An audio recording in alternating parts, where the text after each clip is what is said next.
ভাই সব, কৃষ্ণ নাম ভজদীপ, আর সব মিছে, বলাইতে পদ নাই জম আছে পিছে। সুতরাং মিছা ধর্ম, হিংসা, দ্বন্দ্ব, বিবাদ, বিসম্বাদ, হিংসার তাণ্ডব নৃত্য করে ধর্মাচরণ করে তোমাদের কোনো মূল্য হবে না।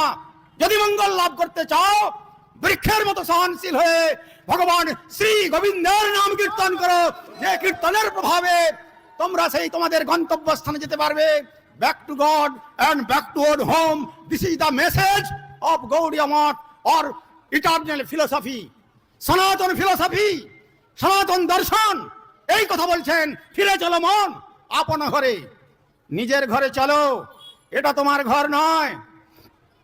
ওরে এ দেহ ছাড়িয়া যাবে যাবিরে সংসার, কোথা রবে তোমার এই সাধের পুত্র পরিবার?